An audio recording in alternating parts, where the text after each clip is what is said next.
we are live here. Hi. Hello. This is a very, very exciting episode. Joining me in the kitchen is Joanna from Foodocracy, but we have Dave Smoke McCluskey. We are so honored to have Chef McCluskey here with us today, talking about his incredible Longhouse grits. So good. Oh my God. Okay. Good. First of all, my kitchen smells so good. The smoke. Oh my gosh. So to start off, I just want you to tell us a little bit about how you make these hominy grits. So these aren't just your average grits. No. So for a long time, I've been a chef my whole life in the restaurant business, and a chef in restaurants. So chefs in restaurants continually have to reinvent themselves almost daily, sometimes hourly, to keep folks coming back, to give you their money the next day to have something else, or maybe even the same dish that they liked, or change it up a little bit. So what I kept hearing a lot as I talk about native foods is that it's bland. A lot of people, it's bland. So raw dried corn and just regular grits is really bland. So when you start to see almost the same dishes being done with those bland grits, or mush as we call them in the Northeast, you kind of go, well, if that's the base of our diet, so that mush would be a base of our diet, not every meal, but quite a bit. So when you start thinking of, well, there's one or two set recipes for that stuff that folks talk about, the only things that have kind of been saved, if you will, or are examples of grits. And what I know as a chef, that by Wednesday, no matter how good those grits are, I'm going to want to choke you on Wednesday for feeding those things to me. So part of my process was, well, what makes this food so bland, or what makes the corn itself so bland? And part of it is that European Americans, for some reason, or Europeans, from the start, didn't get the whole process of lying or nixtamalizing corn. So that adds a whole nother dimension of flavor to corn that you immediately subtract just by drying your corn and grinding it like, say, it was wheat. So that nixtamalization process gives the corn a certain amount of flavor. So what you do when you lye corn or nixtamalize corn is you're changing the pH of the water, and you're taking off the outer shell of the corn, which is called the pericarp, or those things you get in your teeth when you're eating popcorn. That's the pericarp. So what you're trying to do is remove that, because it's indigestible. But part of that kind of chemical process, or scientific equation or reaction, is what I say, is that releases the vitamins and minerals that are locked in the corn that previously, or just grinding it from dry, wouldn't be available to you. So as well as niacin, that kind of helps you from not getting pellagra, which is kind of a wasting disease that folks used to get quite a bit here in the South before they were growing too much wheat. So so part of that process would, it kind of creates a unique flavor. So what a tortilla chip kind of tastes like, or a tortilla tastes like, or masa for tamales, it gets that same flavor these grits do. And then part of the process with drying it is, we kind of fire roast it a little bit, and then we dry it until it's completely dry, and then we can store it whole, so we can ship it out to make pozole or corn soup with, or even corn nuts. From there, though, it'll store anywhere from a year to 5 years. So it's kind of a storage technique as well for me. So it allows me to cook a few hundred pounds of corn and let it sit for a while, and then I can grind it to order as needed. So we grind all our corn pretty much to order, or over the course of a few days, which might last us a few weeks depending on our schedule, and then it'll get packaged. So we grind grits, we grind cornmeal, and we grind masa, also known as corn flour, as well as having 2, sometimes 3 versions of the whole hominy, for, like I said, or whatnot. So these particular ones, what I like about the I call them longhouse because it's a reference to, I'm Mohawk, so we lived in longhouses way back when, long bark buildings with a fire that runs down the center of them, fireplace where you cook, if you will. So if you've ever had the ability to go into a longhouse, it's almost like walking into a smokehouse. It's a very smoky place, and you come out smelling like a ham if you've been in there for a little while. So my original thought is that we'd put a little bit of smoke on our corn to kind of mimic where traditionally my ancestors would have stored their corn in the rafters, either hanging from braids or in baskets, already washed and dried.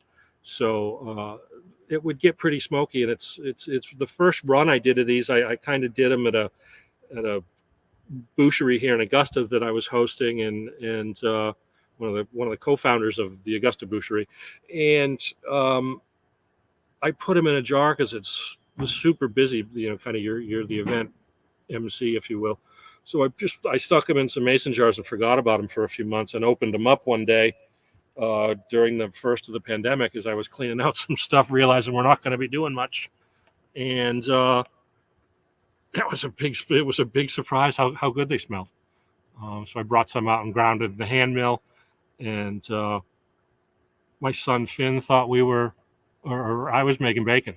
So I thought that was pretty cool. Sometimes we refer to it as vegan bacon because it's got some protein there. It's got a little bit of smokiness, and it evokes a flavor that you can subtract from some dishes. If you can add a little bit more protein here and there, you can almost fool people into thinking it's got meat in it.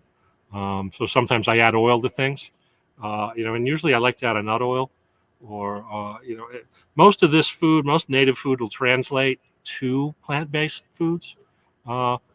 It's we ate a different style of meals, so meat wasn't always for at least us in the Northeast. Meat wasn't a huge focus of our meal, so it was part of our meal. So it was something that flavored things. So if you had it, you had it. You didn't. It might be another dish. Maybe you don't have venison, but you have turkey, and it's smoked till it's dry. So when we talk about jerky and things like that, it's jerky in its truest form. Wasn't like jerkies nowadays. You eat it out of the bag and it's nice and chewy, but you can eat it. Jerky way back when was a way to preserve food, sometimes for years. We desiccated it. We dried it until there was no moisture at all in it, and we would grind it up there to make pemmigans, which I'll sometimes add to these grits. So pemmican would generally be some type of dried meat, a little bit of fat, and a dried fruit of some sort, which could be persimmons or blueberries or cranberries or whatnot. And we'd grind all that up and make a real healthy paste. So sometimes with these grits, I'll make the water boil, and then I'll throw a little bit of the pemmican in there, and then I'll throw my grits in. And then I'll let that kind of steep slowly. And as it cooks, it makes this beautiful, rich, flavored bowl of grits that you wouldn't necessarily get by adding it in at the end, because that liquid cooks into the corn itself. But that's kind of the story of how I came up with these grits. It's kind of been a real cool thing to see it kind of come alive, and maybe solving a little bit of an issue of why our foods were bland, or why people thought our foods were bland. So that's the start of something. So, and then they make crazy good cornbread. Or like I've been on a kick lately, I use the cornmeal, which you could grind a little bit of the grits down if you wanted to in a coffee mill. I add it to my pancake batter. So I go half pancake batter, half of the corn ground up with that smokiness. Oh my God, that sounds so good. Yeah, and a little bit of butter maybe, or just a little bit of oil. It's nice. Oh yes. Oh yes. But again, it's not bacon all through your, you know what I mean? So it's kind of smoky and savory. So. Oh God, you're making me really hungry. I'm really hungry. Really hungry. So I'm actually going to, while you're talking here and talking to me, I'm going to. That's hot. I'm going to get I'm going to serve ours with the braised greens. Uh-huh. So we're doing a little vegan dish here, and I've got. Earlier, I cooked down the stems of my chard and some red onions here with fennel, chili flake, and salt and olive oil. And now they're nice there. I'm kind of playing with my heat here because I kept turning it down. So I'm going to throw my greens in here to wilt, and that'll just take a few minutes while you're talking here. But I'm going to just throw these puppies in here. Join a lovely cookie spring. And now I just take, because it's always 5 o'clock somewhere, take a little splash of red wine. It's just a splash because it's just to create a little bit of more moisture Uh-huh. for the grits, and then for the greens. Then I'm just going to cover those guys up and let them wilt a little bit while we talk, and that'll be that. And I'll throw them on these grits, which are actually done in my Instant Pot. So modern grits, and Lisa made these for me last week. And what I noticed the difference in these as opposed to what I grew up with is just how creamy and smooth they were. And she didn't put any dairy in it. There was no butter. Yeah, they don't need it. Yeah, a lot of the time they don't need it. And I can't get over how creamy and rich they are, even without any dairy. So good. That's a little bit part of my grinding process as well. So I don't grind like other mills. So there's a little bit of conscious thought there. So as a chef, somebody that's been a chef for a few decades, you kind of pay attention to some things. And having the corn the way I grind it, it helps with that creaminess. So you're not mixing it if you cook with nut milk. I'll do these with almond milk sometimes. Okay. Another great way to just add a little bit more protein to your diet. I'll do almond milk, or sometimes I'll make a nut milk of any type you like, and we'll finish with more seeds and nuts and dry fruits or fresh fruits. Great breakfast, no dairy, no need. Yeah. And I'll put like sunflower oil in there, or like I said, some other type of oil. I use hickory nut oil, but I can get that here in the South. So, but we use some fun oil in there, so it has some flavor, versus just adding. I don't think olive oil does much for it, but it really needs a little bit of flavor. You need something nuttier, a little nuttier. So a roasted pumpkin oil goes well too. I've got some. So you've got that. Yeah, you got something new to try. So what you're making right now is and I'll kind of be almost making a version thereof is grits and greens is something that Native folks have eaten for millennia. Because grits are obviously they're always around, mush and greens, etc. Corn and greens. Greens are always something for forage that you would find readily available as along the edge of fields and streams and along trails in the woods. So a lot of folks don't often talk about this stuff, but there's all kinds of fun stuff. What I've done today is I call it a little bit of yard foraging, and this time of year everything's. I don't spray. We haven't sprayed the lawn here in 20 years, and most of my grass is half weeds, but they're all edible. So I don't. There's just no reason to get rid of them. Not that I'm out there eating my dandelion greens all the time, but my grandmother used to make dandelion greens. In a few weeks, when they pop up young and they're only a few inches long, they're beautiful. Beautiful, so good. Wild onions, wild garlic all winter long. So we don't really get snow here, so but those things will pop up in the lawn. I put them on pizza. Yeah, it's a great addition to pizza. They look like chives. We've got a little bit here now. You can see in the plate cam here that I've picked, and I just I will a lot of the time cut them up just like chives, or I'll do them like that, or sometimes we'll pull the whole bulb out and wash it, and then we'll grill it. A little bit of nice grease, bacon grease, or like I said, duck or turkey, whatever you've got a hold of. Your body's designed to process all of these things, so it's more natural a lot of the time for you to eat animal fats in moderation, which is what I kind of preach with folks. Is that processed oils are great, but you're not meant to eat all that oil like that. Right. You're meant to eat a little bit of fat off of your animal, but again, that's moderation, because a wild deer, wild hog even doesn't have a lot of fat on it. They're pretty lean, so you tend to prize your fats and oils when you can. Natives didn't eat a lot of oils because it's just too hard to extract from things. So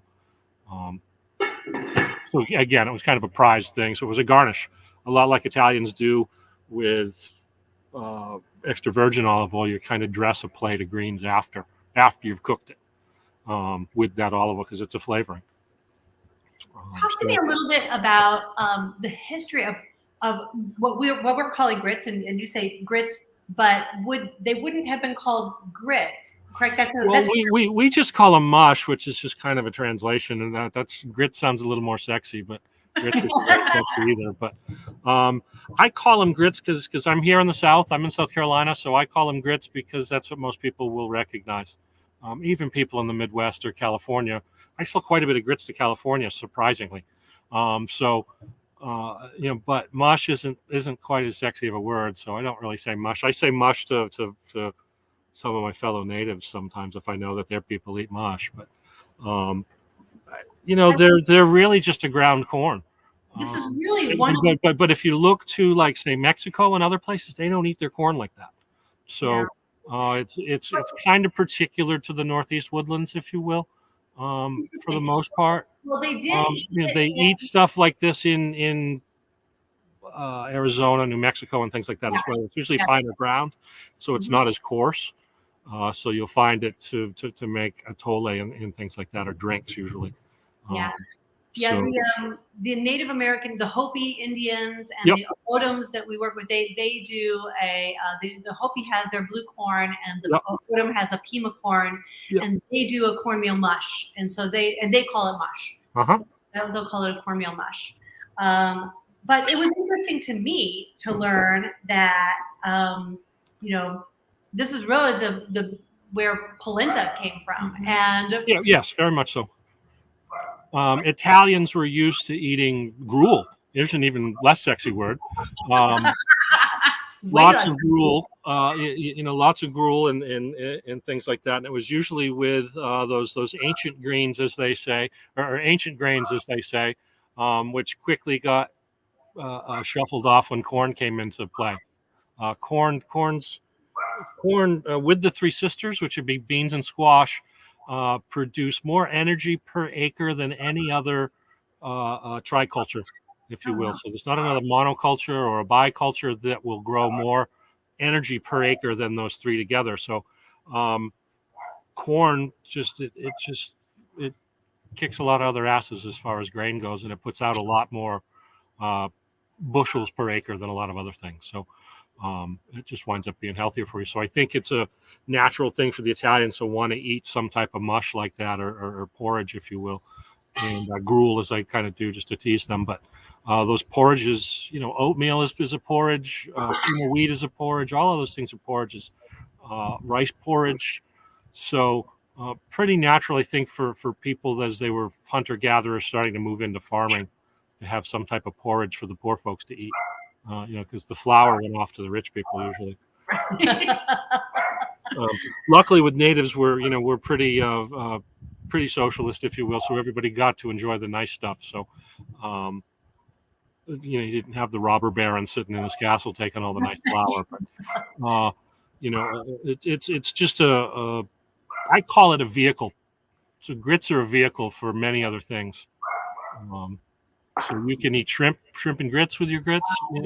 There's probably the most famous one. Some folks just eat them with butter.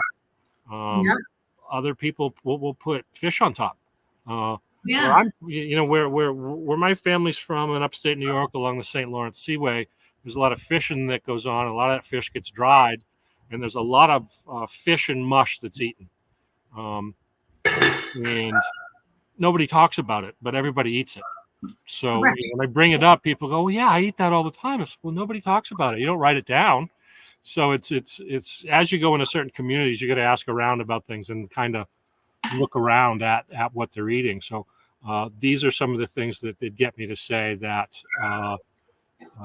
grits beans are vehicles for other foods. Right. So speaking of vehicles, I'm going to join you in cooking a little bit right now, though you won't see me.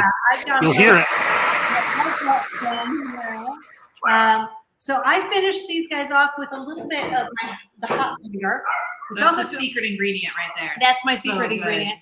So this comes from American Vinegar Works, which is making vinegar up in Boston area. Yep.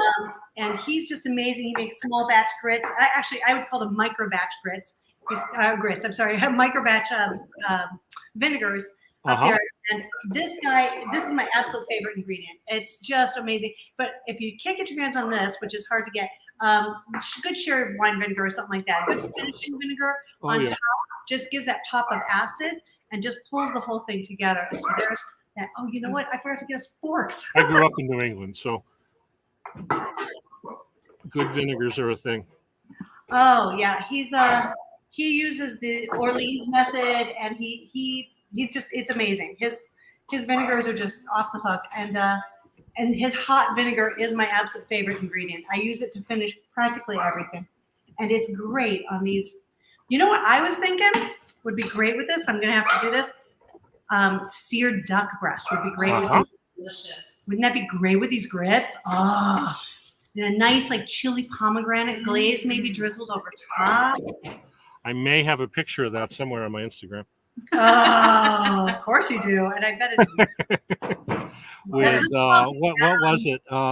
It was watermelon jam. that sounds amazing. We do a watermelon molasses or a jam, and we cook it down till it's kind of thick, a little bit of lime in there. And I put them in mason jars. I put them in little pint mason jars, and I save them for year round. I dump them in pitchers of ice water. Oh, that sounds good too. Yeah, it's great with a little bit of vodka too, or a little bit of San Pellegrino and vodka instead of the regular water and ice. Yeah. extra. So, Little Show how pretty that is. hot plate. now look at this. Oh, look at how gorgeous. These grits are so They good. really are the best I've ever had. Okay.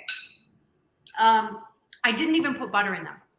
I mean, You they're put a little bit. I put a little duck fat in mine again, because that's what I have today. these were just water and salt. But I get a little bit of salt. I get I get through fad. So last week it was all Irish butter. oh, yum. Okay. Yeah, my doctor's probably going to want to put me on something. I bought. I walked into a store and saw a bunch of it on sale just after Christmas. You know, everybody was going to make Christmas cookies and everything else, but didn't make as many. So I went, oh, that's the price of regular butter. So I bought a whole bunch of it. So I've been eating it for the past month and a half. Sometimes you see things and you got to have them, you know. Wow. Right. So in my pan here that I'm not showing you, I've got kind of a cool little product that I've found, and it's a mushroom jerky, they call it. Ooh. So it's been smoked and dried. I rehydrated a little bit, stuck it in a warm pan with some touch of duck fat and some pickled onions. We're going to cook that for a few minutes. Amazing. We're going to cook that for a few minutes. So back to where I was talking about with things being a vehicle, it's you can just start grits at some point and roam through the cupboards or roam through the fridge and find things that'll be compatible with grits. So when you start that, when you mentioned polenta earlier, any of those old Italian sauces will get poured right over the top of that, and they're perfect. It's just perfect. So a puttanesca, oddly enough, goes really well on top of polenta. Oh, yeah. Meat sauces go really well, just kind of pooled in the middle of some. Again, because pasta is, much like grits, they're just a vehicle for sauces and other things. When you think about things, it's poor people food. So that sauce generally is something to extend a little bit of mushrooms or a little bit of pork or a little bit of whatever you found to eat. So it's not really all about the pork. It's kind of about the sauce, just in the Right. vehicles, if you will, than it is about the pork that's in there, or the amount of pork that's in there. So as I cooked contemporary Italian food for Italian folks when I lived in Boston, it was an eye opener for a lot of the stuff, because it's not super meat centric. It's just as much about the vehicles as it is about the meat. So that's one of the thoughts kind of here with the Corn Mafia stuff, is that it's not always about the meat or the other things that are going with it. You've got to pay sometimes just as much attention to your filler, if you will. So it's like buying the right potatoes for French fries or mashed potatoes, or for creaming, or there's hosts of things, and the flavors change and the textures change. So I really like the white stuff. This mix that you're eating now has a blend of some Hickory King, which is kind of my filler, which is an heirloomy corn that really the moonshiners kind of saved here in the South. So it's got a little bit of flavor, but it's still heirloom, and it's nice for me because it's a filler for my. This one also has a little bit of the Cherokee white flour corn that I grew last season with some friends. So, oh my gosh, it's such a knockout. So good. so we blend that. So I'll same thing with my yellows. The yellows will be might be a trucker's favorite or whatever I can get a hold of. Sometimes there's a little bit of just regular number 2 dent corn that's organic.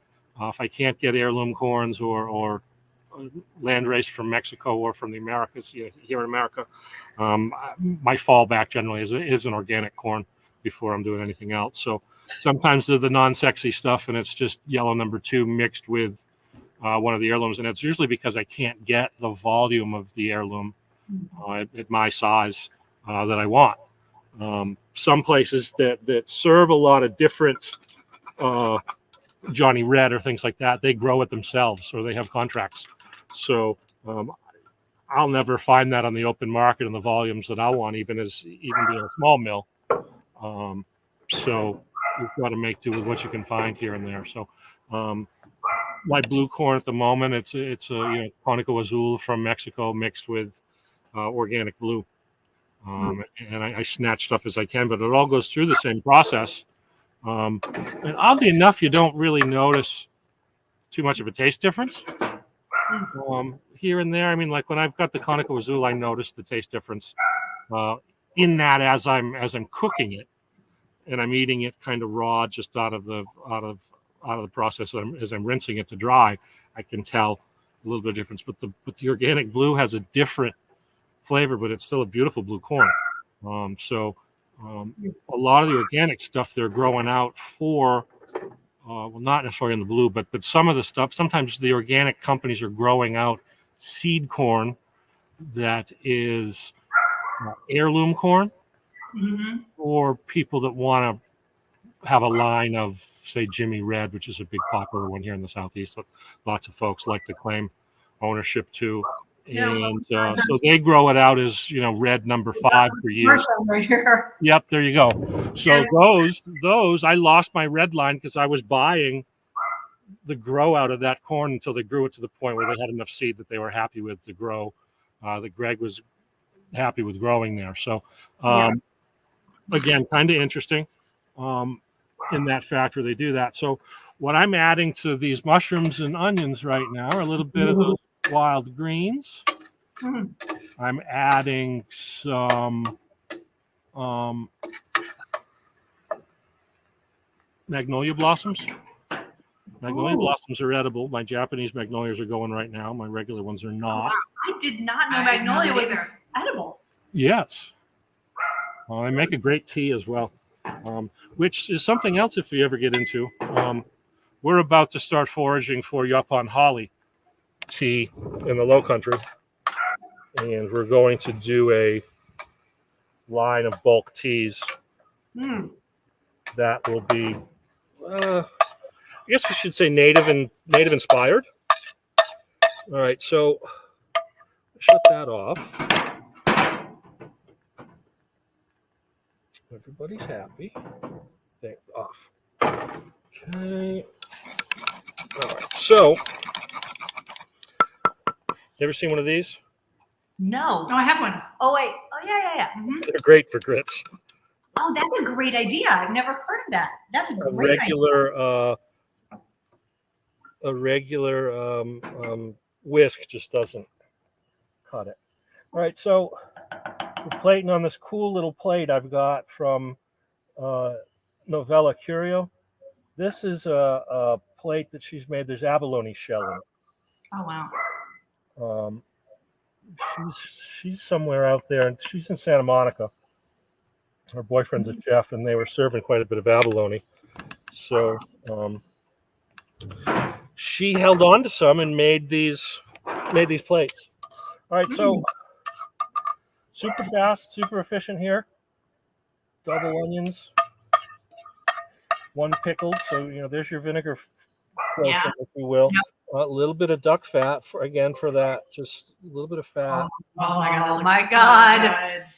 But you see how easy that is that it's just the liquid in there is just a little bit of the soaking liquid that I use from the mushrooms.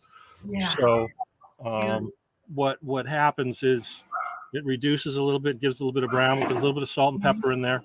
And that's really about it. But I mean, this is what I mean about vehicles. Right. So there's nothing that outlandish about this, that anybody else at home couldn't do. And, Wow. there's a little bit of, like right here, there's a little bit of African violet. Oh, you're Wait, killing me. African violet is edible? Yes. All parts of it? Yeah. Well, it's grown in my yard, so it's organic. So I wouldn't recommend buying some African violets at Lowe's and deciding to eat the greens. But yeah, it's edible. The flower's edible too. They're beautiful. So this time of year, they're just starting to come up here. And I pick them and eat them like in salads. Oh. Yep. I think you're getting a call. I think Chef Debbie's getting a call. Or he's lost power. Oh, wait, here we go. Oh, let me turn it back on. No, I'm not sure. All right, we're gonna. How did we lose you? Okay. There I am. There you are. Okay. So similar thought processes to what you were doing, just different flavors. Mm-hmm. So you could eat yours one night and eat this another night and not be, what is this crap? So you could put a piece of roasted chicken on top of that, or a piece of duck, like you were saying, on top of that. So Yeah, I'm going to do this with duck now. That's my next new meal is going to be this with duck. Yep. You try some grilled fish on here sometime with some greens. Oh, that sounds good too. It's nice with a little bit of like springs here. Well, it's always spring in California, but springs here with asparagus. Oh yeah. Asparagus would go great out there. Something like this that I just did with a little bit of spring peas would be great too. Yeah. So it just changes it up. You could take hot smoked salmon or a piece of cedar plank salmon, like we were just talking about earlier, and put some type of greens, like I just talked about there, and have your salmon on it. And it's just a beautiful dish. Yeah. Oh yeah. Gorgeous. Grits and fish go really well together. Oh, love it. Oh yeah, they do great. What I love about yours, I gotta say, there's we cook a lot of the Jimmy Red around here, from Greg, and it's got its own taste. Yes, it does. It's a very specific taste that it's got. It's interesting. Like you can have 3 different kinds of grits, and they'll all tast totally different. Well, that's about the corn and the terroir where they're grown. Yeah, the corn is totally different, and there's a terroir to the corn, and there's a regionality to corn. And Greg and I talked about that one time on one of our shows, because we had him and Ramona Farms on, and they both grow corn, but Ramona grows it in there, Arizona, and she's growing a southwestern indigenous product, and he's growing there in the south in the southeast. I've and eggs products. They all taste different. To me, the corn that comes out of Arizona, the stuff that Ramona does, it has, to me, a decidedly southwestern flavor to it. I taste hay and straw in it, and that just kind of that. I don't even know hardly how to describe it, but it's a very southwestern flavor. Whereas I taste yours and his, and it has a different East Coast flavor. Yours has a more, first of all, it's a little silkier, a little smoother because of that nixtamalization. The smoke is just knocking you out. But there's also a sweeter, more corn flavor. Like there's just a bigger punch of that corn flavor that I get out of it. It's almost like fresh corn. Like it has that kind of quality to it where I've got this really intense corn flavor with this intense, beautiful smoke. I can't say enough about it. It's my new favorite thing to cook with. my how many grits for all y'all, as I call it. Southerners like to eat yellow grits a lot of the time. So I had some requests for yellow corn, which I never really had any plans to. Natives don't usually eat too much yellow corn. It's kind of something oil or ceremony. But we're usually, at least in the Northeast, we're pretty much white corn fans. But for my Southerners here, I took on a little bit of that yellow, and they pretty cool through the same process, but it's a completely different tasting corn. Yeah, I just can't say enough. It's absolutely amazing. So good. And what do you do with leftover grits? I don't know. Do you have leftover grits? If there are any. These are so good. I don't know if there's any left over. Sometimes you can, sometimes you just nuke them and add a little bit of water to them the next day and give them a turn in the bowl with a fork, and they kind of come back to life. Some folks like to take them and they put them in a sheet pan. You can make little cakes with them the next day if you want. Alternately, you could kind of do like a jelly roll fashion, and put them a little bit of plastic and kind of make a tube with them and let them seize up, and then the next day pull that plastic wrap off and slice them, about 1/2 inch thick. And again, with your fat medium of choice, put them in a thick pan with a little bit of oil and sear them. Oh yeah. And so that outside gets a little bit Crispy. And so you cook them hard on one side, you kind of flip them to brown a little bit and warm them through. Quick, take them out of the pan. Oh, they're so good. One's amazing. So, we have a question. Lisa M says, "Do you have to add cheese to grits?" And I decided to say no. We didn't add any dairy products to either yours or my grits today. Right, especially none of that foul American processed cheese that so many say. But yeah, I mean, you don't have to. I mean, they're some of my contemporary native chefs are very decolonize this and decolonize that, but which I'd like to do, but they still drink coffee and eat pizza when they're not on camera. But what I like to say is that butter and corn is just it's just such a combination. It really can't be wrong. I don't think corn mother's looking down on us going, you're bad for putting a little bit of butter on. So good. Creamed corn doesn't necessarily have to have a lot of cream in it. It's the milk that you've scraped out of that fresh corn, and sometimes you add a little bit of butter to it because it really just puts that little bit of over the topness to it. So I say butter, but I always buy quality butter. So no shitty butter in your products, and you're always going to be a happier person because you taste that nice butter. So it's all about your products. Oh, absolutely. Your cheap store-bought butter, unsalted or salted, is usually pretty crappy. It could be from last year, from God knows where it came from, because they don't care. It's because butter has its rules kind of set forth by the government as to how it should. It's that nice butter, like I was talking about earlier with the Irish butter. I spend that extra buck or two because I don't use it. All this stuff should be in moderation and not in everyday use, I think. So what's a teaspoon of butter in these grits for me? Nothing really. They're no different than that nasty margarine that they told us all to eat.